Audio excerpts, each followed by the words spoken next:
Howdy all of you delicious people in here today review Smallville Season 2, Episodes 6 and 7.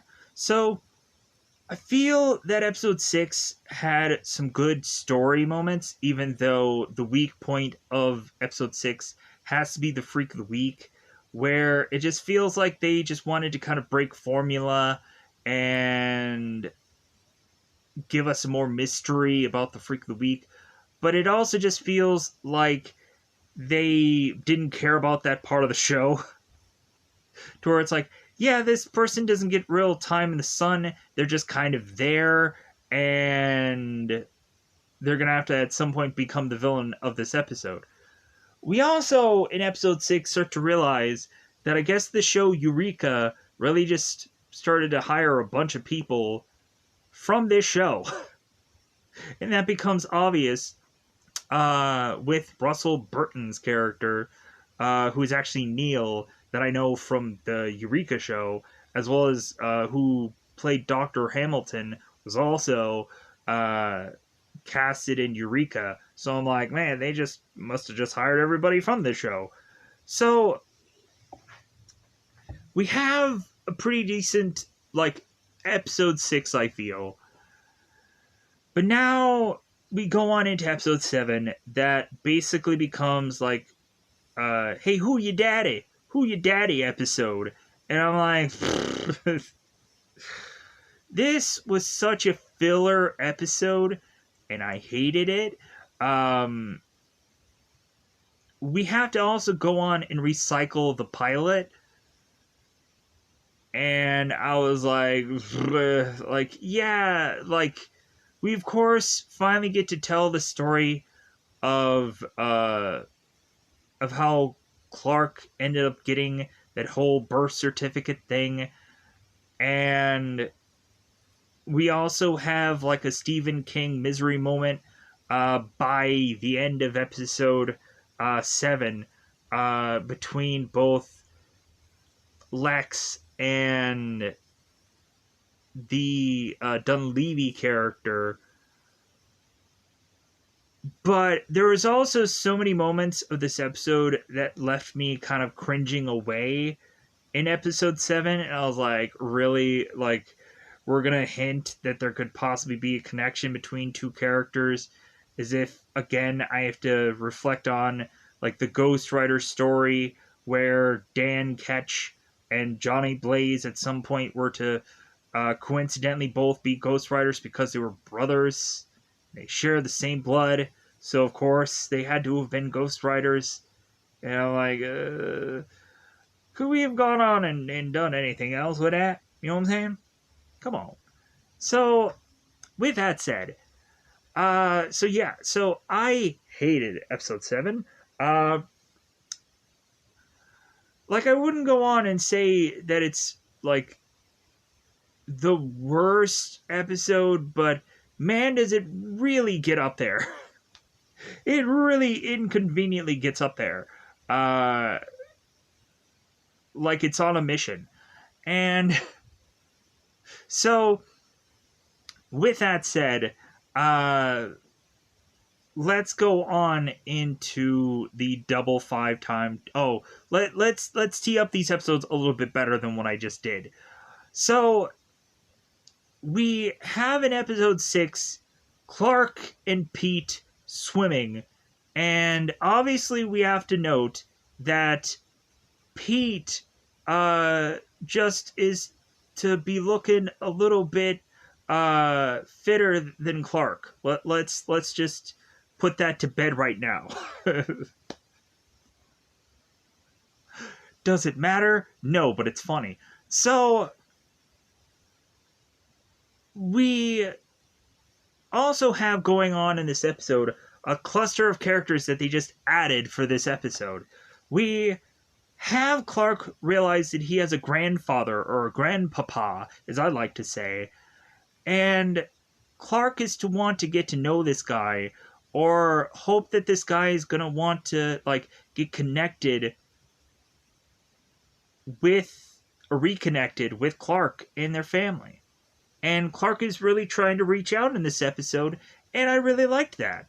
Not only that, we have a new principal being added into the school, Terrence Reynolds, who a lot of people will probably know from the later Rocky movie, uh, the the one where they had like the gun guy and the street fight, and so Richard Gant was in that movie of that one Rocky with the whole street fight in that, where he's like, "Hey, don't touch me or I'll sue." That guy. Uh, so Principal Terrence Reynolds, like, I really like what they did with his character, but it immediately makes me realize like how much of a crap job they did with Principal Quan. How like really is like, man, that character sucked in comparison. Where like you cleaned up all the bad things that you did with Principal Quan by introducing this character that seems uh, better off, and it seems that Terrence is to be very interested in what Chloe's doing, and just be like, heck yeah, like keep spinning these stories as long as you have facts to back it up, kind of thing. So we also reintroduce Troy, who we've seen in episodes before, and I'm like, okay, it's good. We're getting some continuity, even like bringing in certain small characters and just like, yeah, that guy from that other episode. So we also seem to be realizing that there is a number of Eureka characters from the show Eureka that ended up somehow on this show, and I thought that was kind of interesting. We all realized that Dr. Hamilton was from the Eureka show, and he was also in Terminator and all kinds of things, and he was on the show. And we have Neil Grayston, who is to also be from Eureka, and he was on this show. Cool. I thought that was great. We also have the swimming coach, because Clark needs a swimming coach for probably just one whole episode, and then we'll completely forget he even exists, sadly enough. And so we now have to talk about episode 7, the Who's Your Baby Daddy episode. And there was so much cringe going on in episode 7, but there was a story that had to be told, that had to copy and paste from the pilot. And so, like, good on them for giving us this story this early. And because they honestly should, because how long before any number of these actors would age out, and you can't go on to retie that same day to these younger looking actors. It would be impossible. So luckily they did that. But I really just did not like the Dunleavy character. The character who is not rationally sane and is to give us some cringe moments in episode 7. But they do give us some, like, a possibly, like, Stephen King misery moment between Dunleavy and Lex, and I really liked that.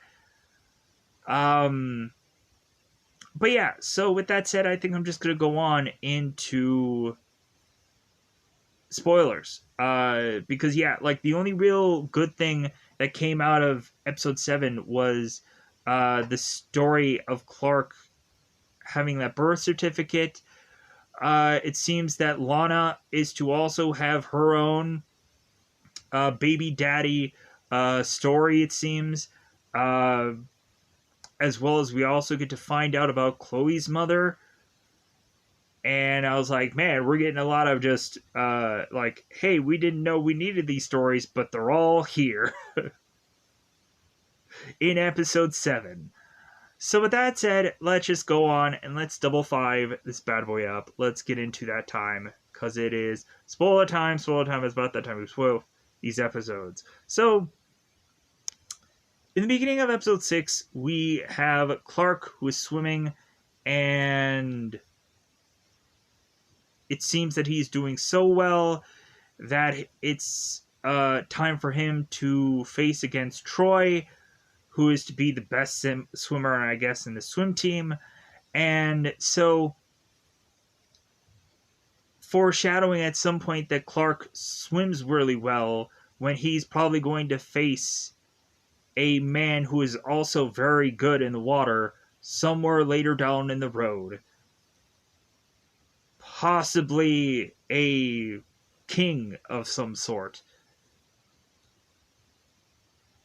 Because we know.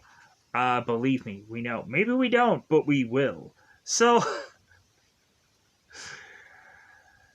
Clark is swimming, and all of a sudden we have Troy, who is to meet up with his girl, who is next to Lana, Chrissy.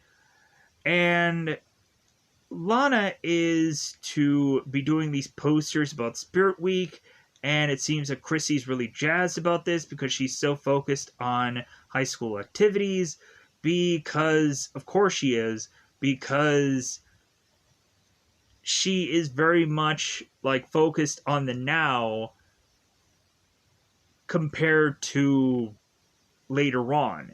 And so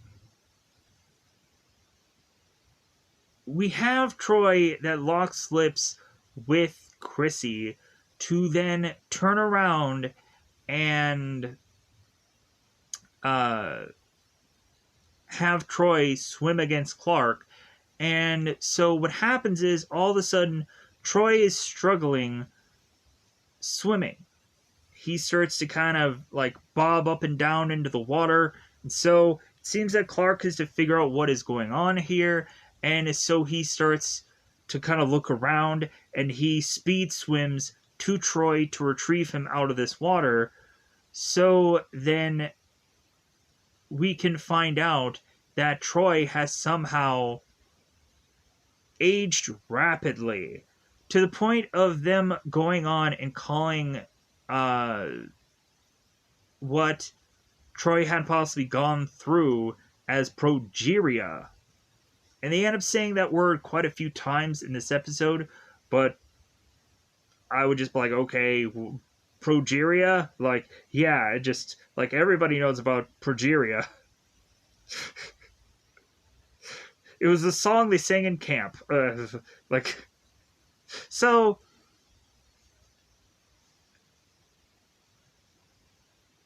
we have that where they find out that Troy is now rapidly aged, and now he's dead. So, Troy is now dead. He's not going to come back anytime soon. And so, intro rolls, and Clark is to make it back to the farm, where, of course, we have Martha and Jonathan who are talking about the bills, and they're just like, well, what should we do? And so Martha is going on and stating that it's like, well, hey, like, maybe I should finally go on and talk to my father. And Jonathan's like, no, like, I don't want anything from that man. And Martha's just like, well, I'm going to make the call anyways. So Clark is like, well, hey, like, we have more family. Like, we have, like, I have a granddad, and I never knew he existed. Like, why? Like, why are you hiding this extended family from me? And they're just like, well, yeah, there's a whole history to that.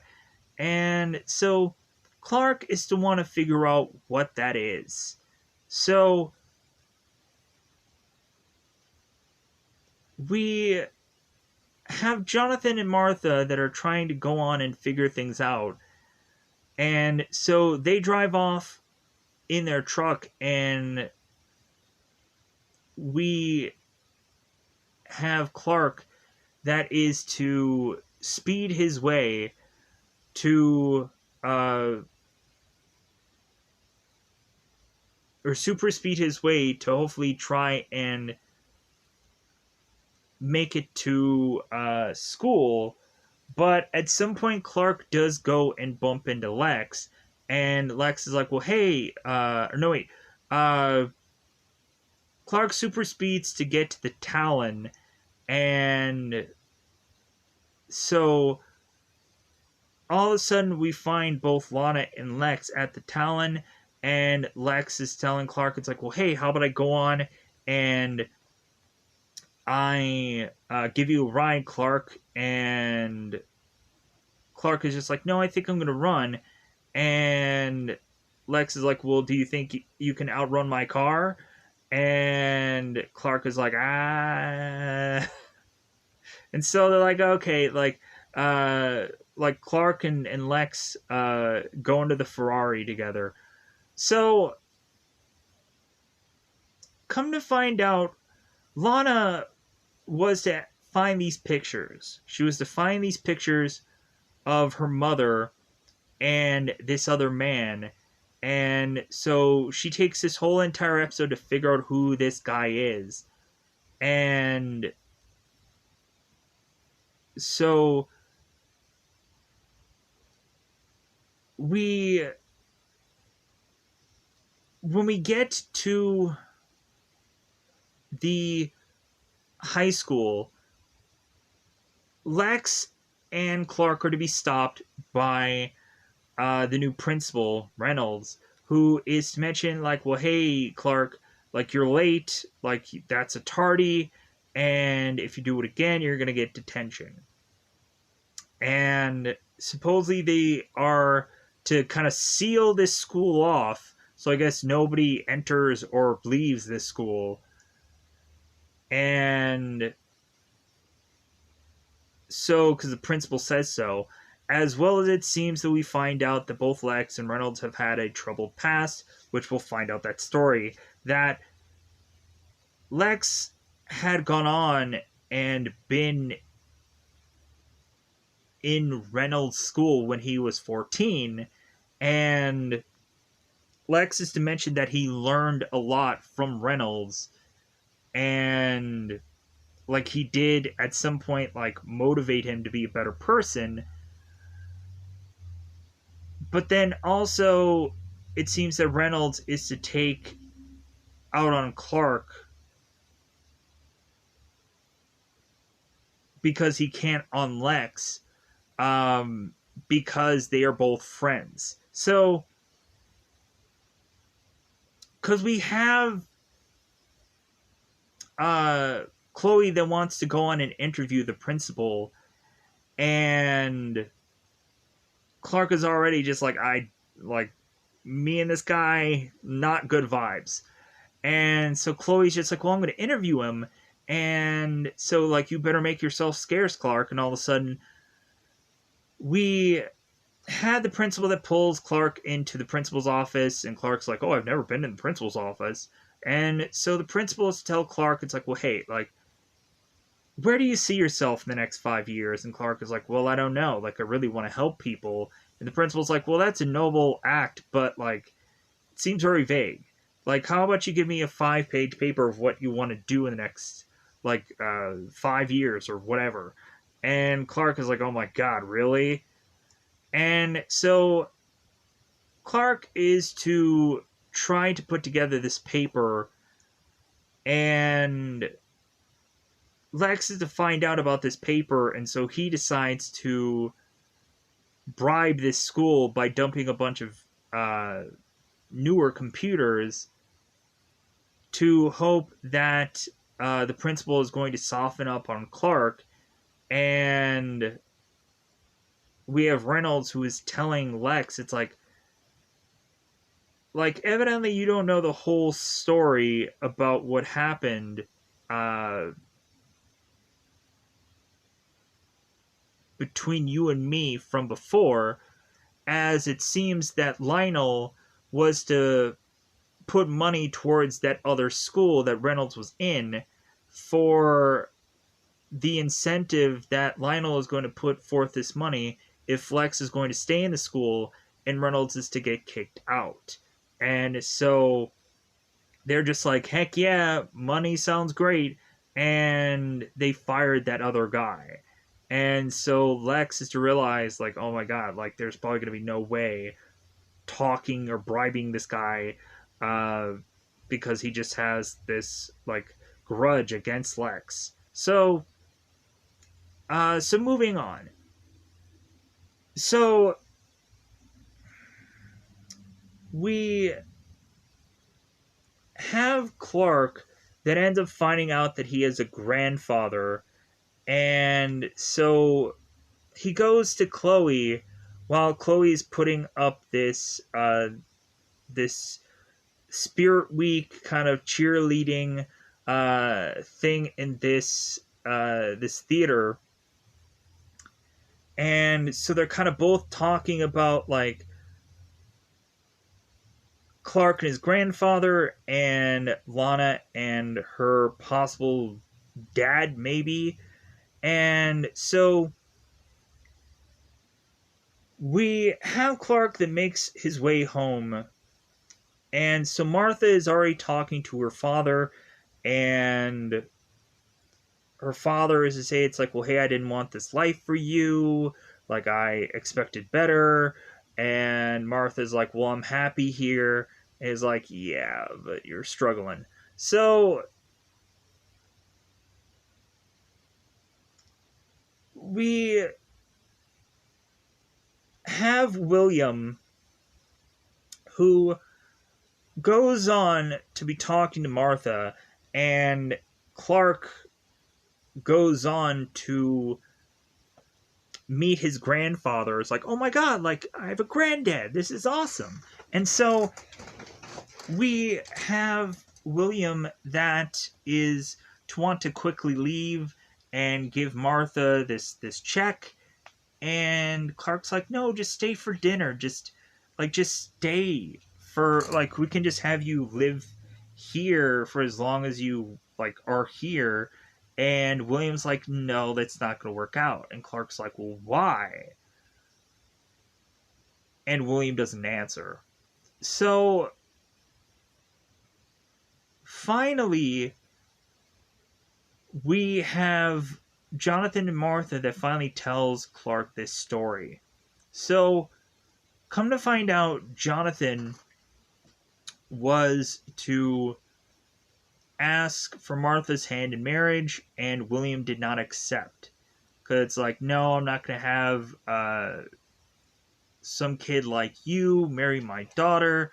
Like, you're not good enough for her, yada, yada, yada. So that all of a sudden led to blows, and Jonathan was to punch out Martha's father, and they haven't spoken since. Because Jonathan is to build this story up to be just as bad as the spaceship that is hiding away in their home. So Clark is just like, okay, well, I'm gonna try to have to like mend fences here. I'm gonna want to go on and just like talk to my granddad and try to convince him to come back and be a part of this family. So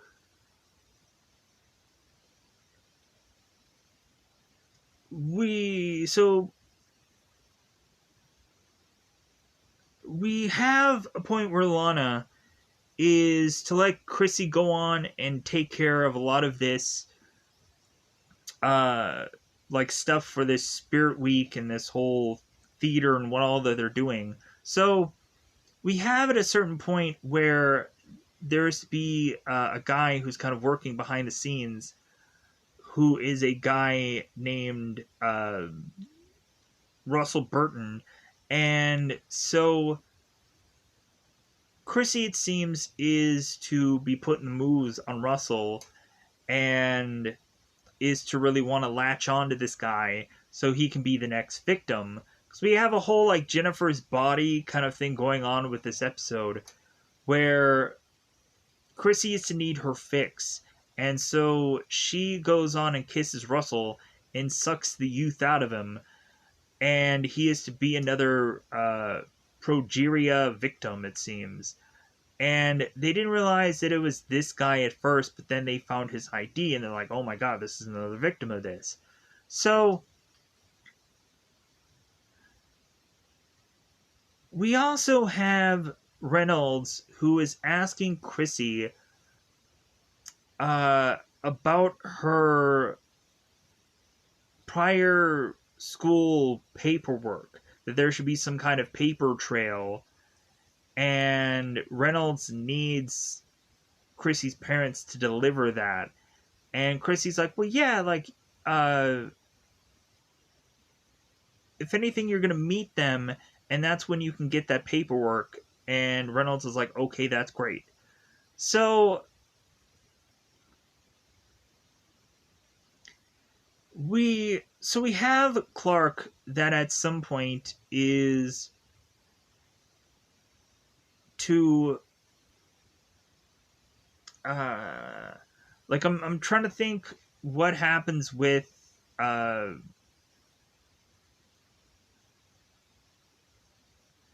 I know something happens with Chloe here in this episode. I'm just trying to come up with it. So because Chloe is to mention the whole progeria thing and is to come up with all these stories, as well as Reynolds is like, yeah, like I like what she's doing here. She has to fact check herself, but I like what she's doing, and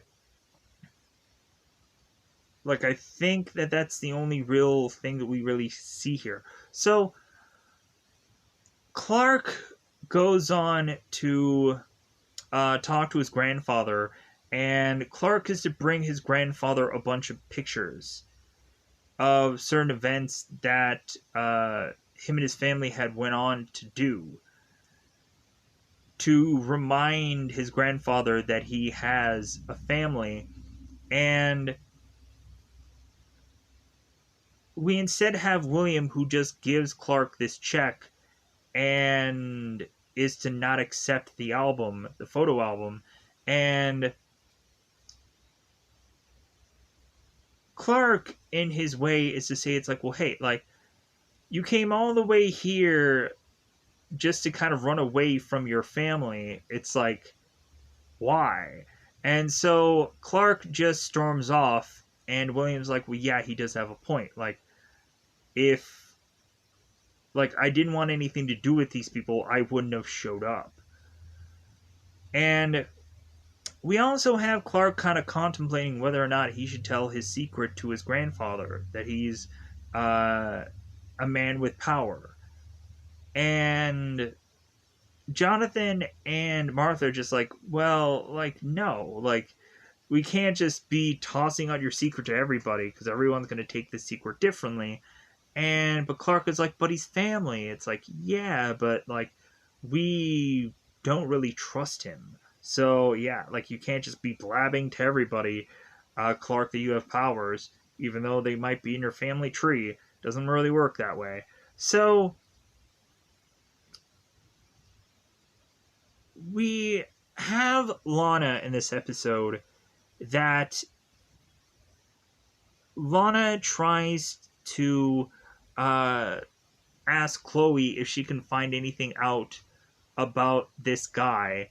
And Chloe's like, well, you know what? Like, I probably could find everything about him, but why don't you just go on and, like, find out where he lives and knock on his door and, like, ask him if he is your father. Like, why are you, like, wasting this good chunk of time? Plus, we also had Lana that was to try to go on and ask Nels about this photo also. And so, yeah. So, we have Reynolds that shows up at the theater. And so, Chrissy is to be waiting for Reynolds, knowing that Reynolds is going to possibly be the next victim here. And it seems that Clark has miraculously had the ability to write his paper after all, and Clark then tells Lana what he had written about. And so, because we have, of course, Clark, who is kind of having these balls of a number of things of paper, and then Lex is to notice that Clark is really struggling with this paper, and Lex is to go on and say, it's like, well, hey, yeah, like, he made me do the same thing. Like, we just have, like, the sins of Lex being traded onto the sins of Clark. I think we also, in this episode, when Lana was trying to ask Lex about helping her out with trying to find answers for her, Lex was to go on and mention about Pandora's box, which I thought was a really cool kind of thing that he said there. Um, but Lana instead went to Chloe, and then Chloe's just like, why don't you just meet him? Why don't you just go and see him? So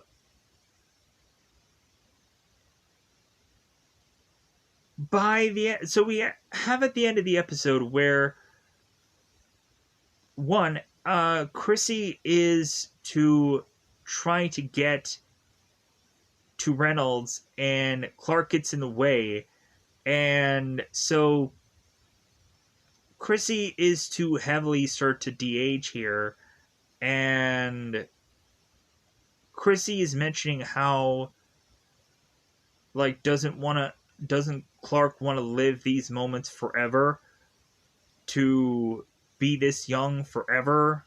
And like, to me, a lot of this episode just kind of also comes off as like death becomes her. And so we of course have Clark, who does not lock lips with Chrissy so she can become young again, or let Reynolds get killed here. Instead, we come to find out off screen, Clark is just to mention that Reynolds is to get hauled away via the stretcher and he's fine. But Clark ends up having to figure out how to take down Chrissy here. And so that, of course, leads to the next episode. Or no, wait, that leads to, by the end of this episode, we, of course, have Clark, who's talking to Lana, and Clark's plan is that he wants to go on and he wants to become a journalist and go to college, and because it's starting to grow on him, and that Clark also wants to reconnect with his grandfather, and he puts all that in his paper. So let's get into episode 7 begrudgingly. So,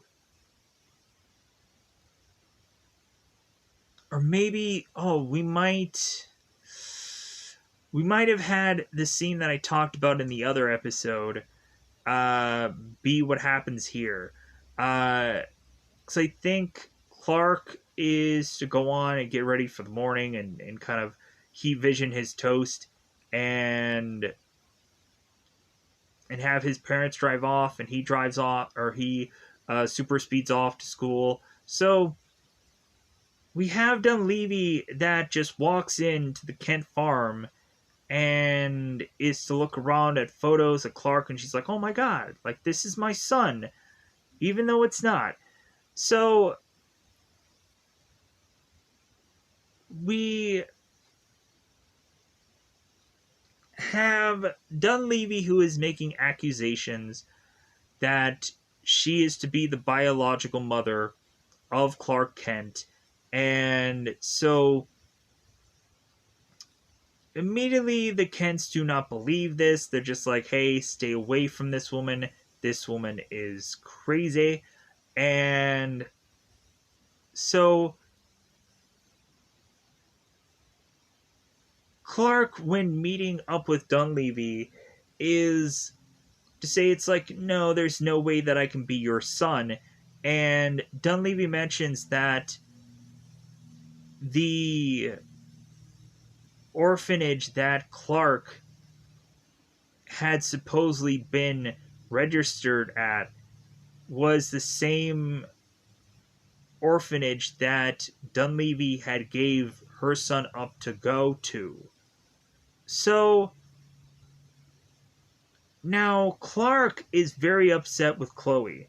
Clark finds Chloe and is to say, it's like, well, hey, like, did you go on and further investigate about the whole, like, orphanage thing to find my parents? And Chloe's like, well, yeah, of course I did.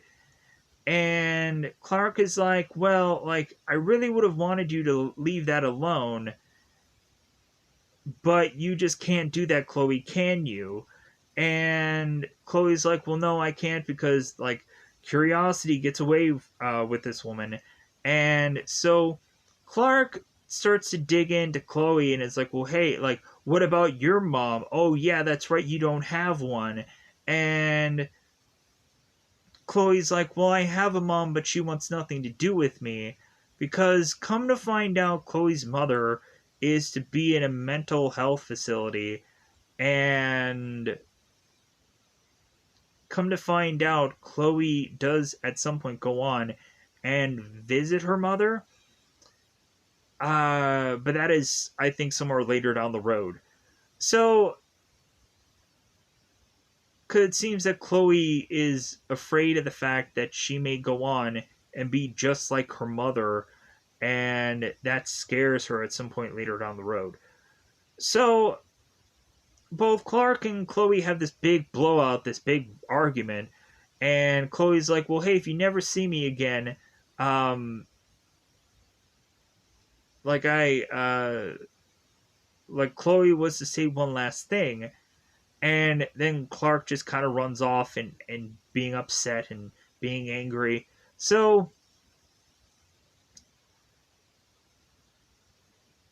Lana, of course, is to find Chloe and is to just say, like, well, hey, like, why did you guys have this argument? Like, let's talk it out. So now Clark makes his way back to his parents to now want this story. Like, hey, give me the story of how Lionel Luthor was to have funded this orphanage, because that's what the last thing it was that Chloe was to tell Clark. So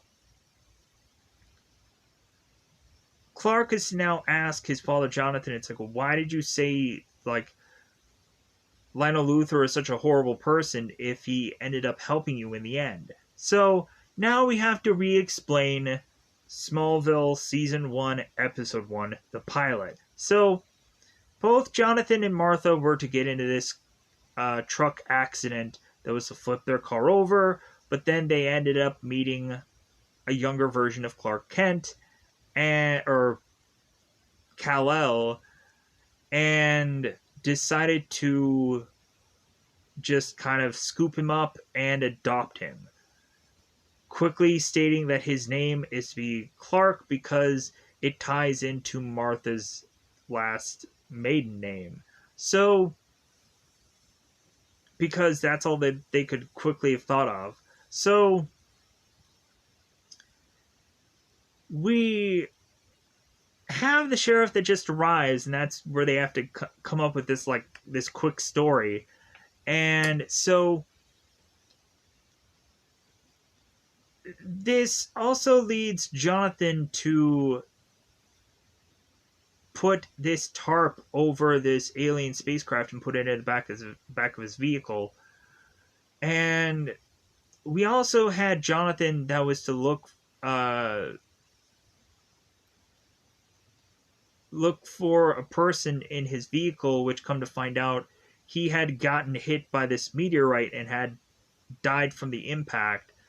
And so Jonathan is continuing to drive with Martha and Clark to at some point find Lionel, who is desperately waving anybody down to help them with his son Lex, who is in this cornfield, now with less hair.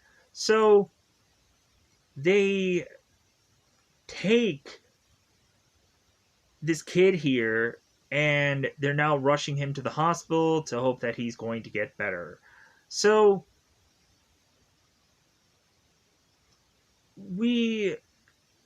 since we now have gone on and had that moment, now Lionel is to tell Jonathan, like, well, hey, I owe you one, like, whatever you want, like, I'm gonna make it happen.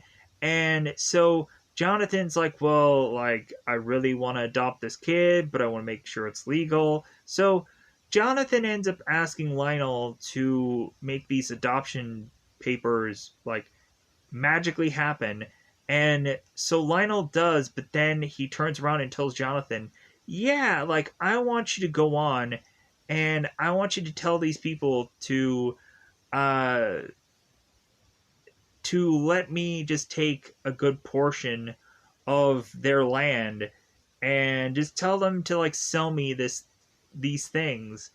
And Jonathan is to realize that if he doesn't, uh then Lionel will mess with those papers. So Jonathan does and realizes that that was a massive mistake because of course Pete's life is to get affected by that. So we've covered all of that. And how Jonathan is to say that the Luthers are very underhanded people and he could never trust them since then. So now we have Lana that finally is to meet up with supposedly her bio dad. And so Lana is to meet up with a guy named Henry Small, who seems to have his own reservations about certain things. And Lana is to tell Henry, it's like, well, hey, like, I have this picture of you and my mother, and could you be my father? And Henry's like, uh, and Lana is to all of a sudden run off, and then Henry said that he wants nothing to do with Lana or the Talon or Lex, and so,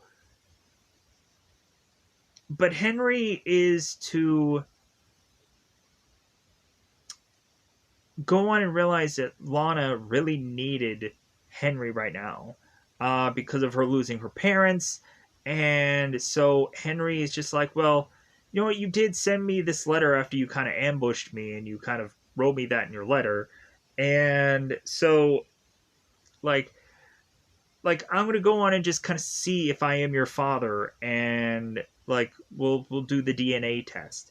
So speaking of DNA tests, we have both Martha and Jonathan that are trying to tell Dunleavy to leave Clark and their family alone.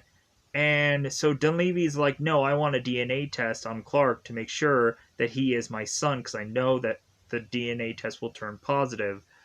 So the sheriff is to meet up with the Kent family and say, hey, we need to take this DNA test to prove that Clark is to be this girl's uh, biological son.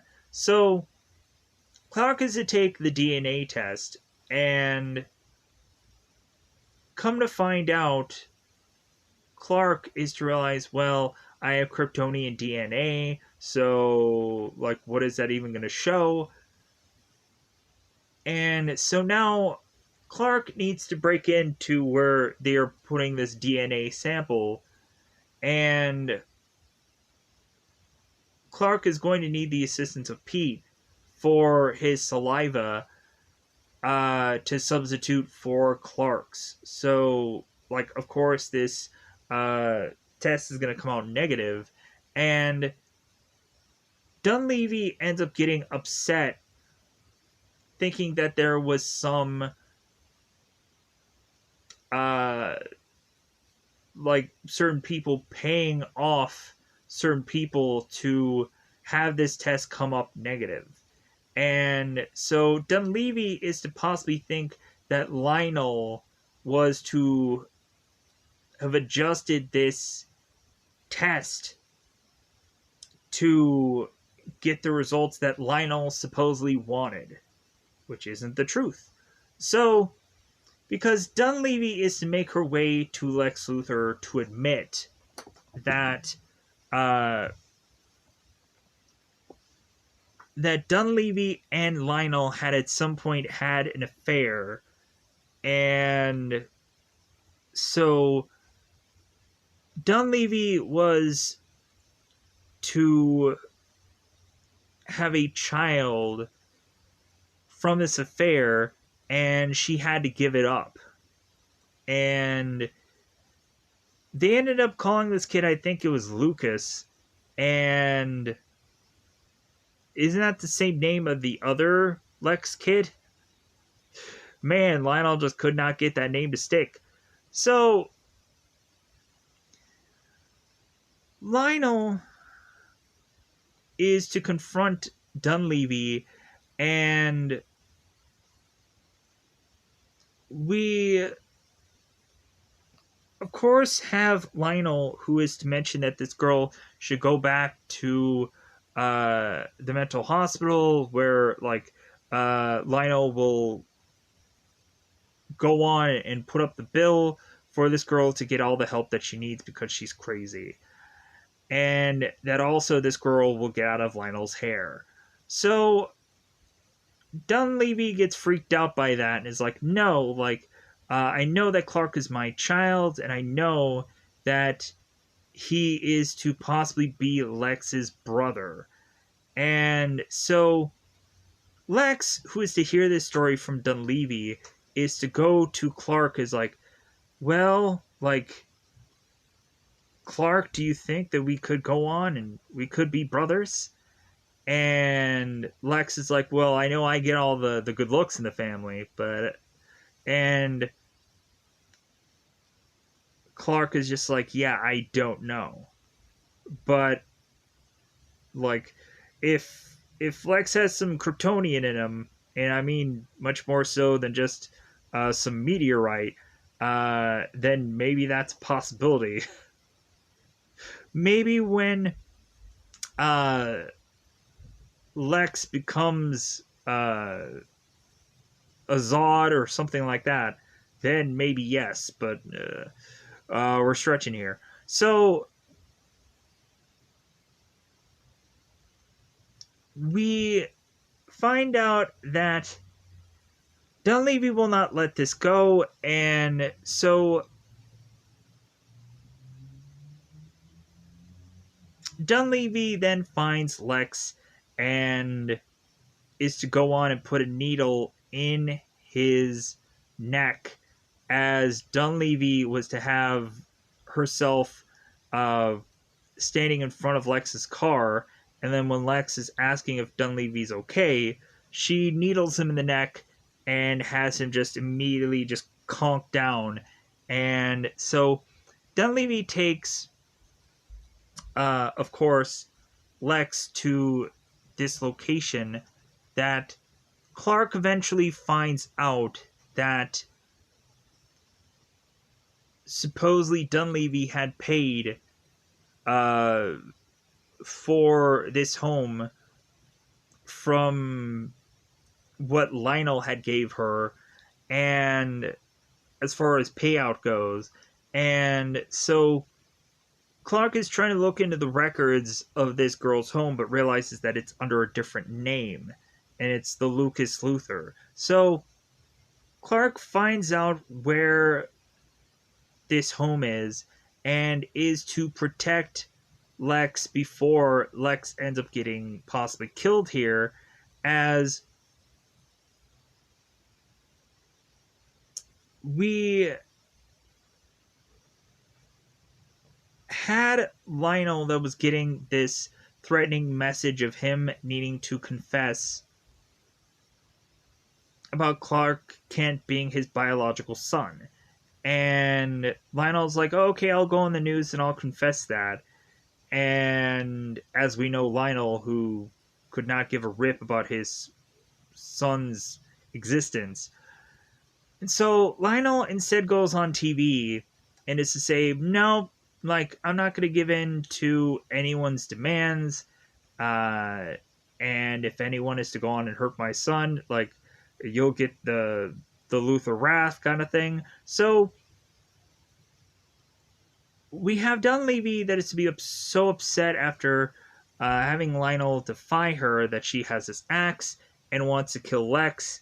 Clark ends up getting right in time to have that axe not fall on Lex, and then Clark ends up smashing into this certain appliance item, and then we have Dunleavy, who is to ask, like, who are you? And so Clark is like, well, like, I don't know, but if anything, I'm not your son. And so Dunleavy starts to cry, and we have to assume that Dunleavy ends up getting arrested here. So we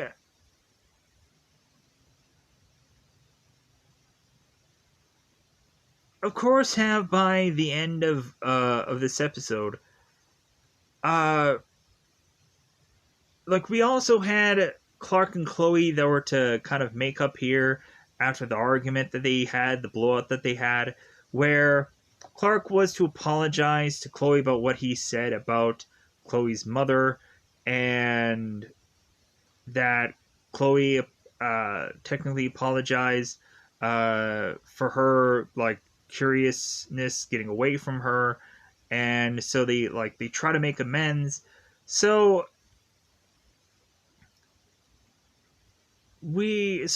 after this, we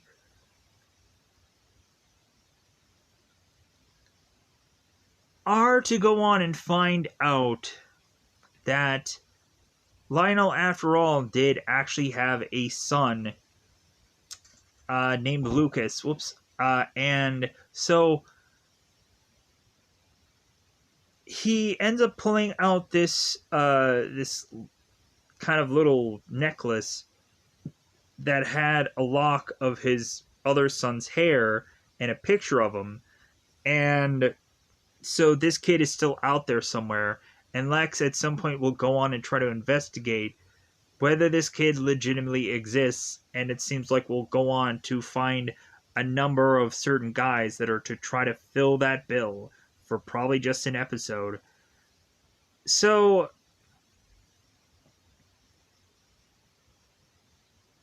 yeah, so we had that going on in this episode, and so I think there is also another moment where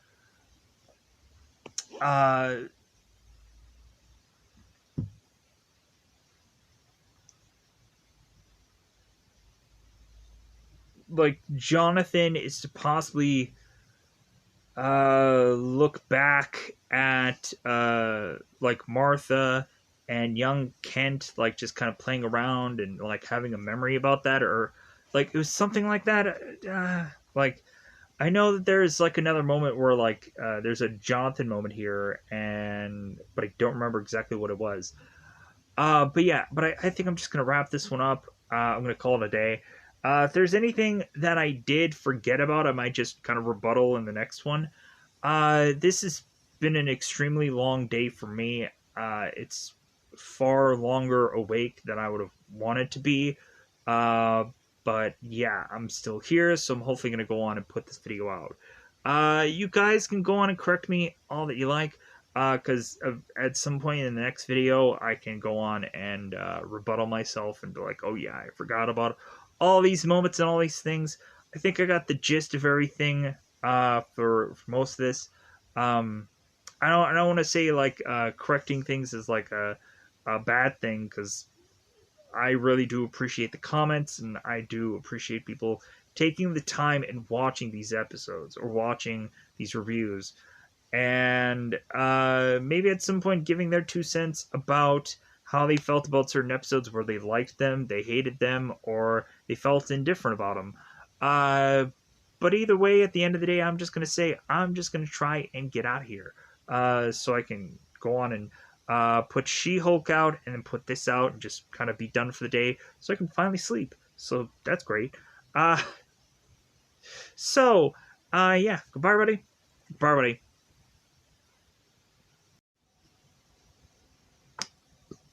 I wanted to reiterate something here, or correct something here. Chrissy, uh, after talking to Clark, she was to run off. She ran off to then run into the reflection of herself. And while she was to realize how old she was and how ugly she was, I guess, through this reflection, all of a sudden that ended up doing away every single bit of her to rapidly age even more so, to the point of her finally dying off here, and that's how they got rid of the character in episode 6. But yeah, in episode 7 we just have Dunleavy that just kind of cries into like a fetal position, and Clark is trying to comfort her, and uh, we of course have, I think at the end of this we have like Clark's parents like really, with what he had to deal with in episode 7, like they're really praising him uh for like what all he had to kind of go through, um and how that was to also possibly uh like affect his relationship with his parents, and so on and so forth, where like Clark is to always be this kind of benefit of the doubt guy where he kind of wants to hear somebody out. But like the more and more that Dunleavy kept talking, the more and more far-fetched it seems that her story was. And so yeah, so we also had the moment where Clark was trying to be like the mitigator for both William and Jonathan, as the more and more we have these two guys talking to one another, the more they start slinging mud, and they start to say it's like, well, hey, uh like I can't believe a guy like you married my daughter, and like, hey, I want nothing to do with you and this family. And Clark is just like, come on, guys. It's like, can't you just put this aside because of her family? And they're like, no. Like, we're just too different of people. Because, of course, Jonathan being a farmer and William being a lawyer. And so I guess since Martha never went into the profession of her father, like, that's a whole thing. So, but yeah, it would be great if they went back and they finally like had Clark finally reconnect with the rest of his family. Like, it would be great to see like the whole Clark or the whole Kent family, and like see an extension of Clark's family. Like yeah, we're gonna get Kryptonians somewhere down the road, but still, uh, like it would be cool to get, because like Bruce Wayne, like we rarely ever knew that he had any actual family, and then randomly in one comic book they finally said, oh yeah, like Bruce Wayne had an uncle, all right, and I was like, oh wow, like so Bruce had a next of kin. It wasn't that like everything was just riding on his two parents. No, he has an uncle that he hasn't seen in a while, and he's rich also. Uh, and I thought that that was so interesting about a Batman story. Just like, oh yeah, he does have a relative. Great. So like Wayne isn't just by himself, or Bruce isn't by himself. So yeah. So with that said, I think that does wrap up everything. I'm just going to try to get out of here now. I'm just trying to double think in my brain if there's anything left. Let me know in the comments below. Either way. But I think it's time for me to just say I'm just going to try to get out of here, edit this all together. So goodbye, everybody. Goodbye, everybody.